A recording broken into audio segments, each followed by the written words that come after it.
Recently ঢাকায় চলচ্চিত্রে আলোচিত একজন তারকা হলেন নুসরাত ফারিয়া। মোরওভার এই তারকা তার কেরিয়ারে বেশ কিছু চলচ্চিত্রে অভিনয় করেছেন, সেখানে অবশ্য তার অভিনয় তার অনুরাগীদের কাছে ভালো লেগেছে। অন্যদিকে এই তারকাকে সর্বদাই সোশ্যাল মিডিয়ায় সক্রিয় দেখা যায়, সেখানে অবশ্য এই তারকা তার প্রতিদিনের আপডেট শেয়ার করেন, কিন্তু মাঝে মাঝে লাস্যময়ী রূপে ক্যামেরার সামনে ধরা দেয়। এই জন্য অবশ্য মাঝে মাঝে আলোচনায় থাকেন এই নায়িকা, কিন্তু যাই হোক সে সকল আলোচনাকে এই নায়িকা সেভাবে গ্রহণ করে না, যার জন্য এই নায়িকা তার ইচ্ছামতো ছবি সোশ্যাল মিডিয়ায় শেয়ার করেন।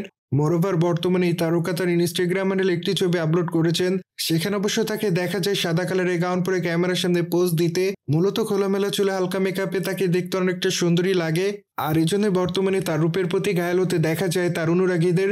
সেই জন্য অবশ্য তার প্রকাশ করা ছবির কমেন্ট বক্সে অনেকে তাকে সুন্দরী বলে দাবি করেন, সেই সাথে অনেকে আবার ফাটাফাটি লিখেছে, কিন্তু আবার অনেকে তাকে মাই লাভ বলে উল্লেখ করেন, সেই সাথে অনেকে তাকে প্রিটিকাল লিখেছে, মূলত অনেকে আবার লাভ ইউ লিখেছে। সুতরাং সবকিছু মিলে বর্তমানে এই তারকা দর্শকদের মাঝে এভাবে আলোচনায়।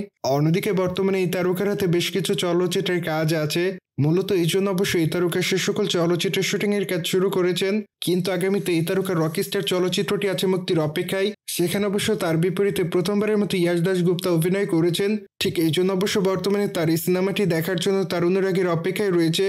অন দ্য আদার হ্যান্ড এই নায়িকাকে সর্বশেষ মুজিব চলচ্চিত্রে দেখা যায়, সেখানে অবশ্য তার অভিনয় তার অনুরাগীদের কাছে ভালো লেগেছে। সুতরাং জেনে তো নিলেন, নতুন বছরের সাদা পোশাকে ক্যামেরার সামনে ধরা দেয় নুসরাত ফারিয়া। মোরওভার এই বিষয়টি নিয়ে কোনো মতামত থাকলে কমেন্ট বক্সে জানাতে ভুলবেন না। বাই দ্য ওয়ে, চ্যানেলটিকে সাবস্ক্রাইব করে আমাদের সাথেই থাকুন আপকামিং আপডেট জানার জন্য।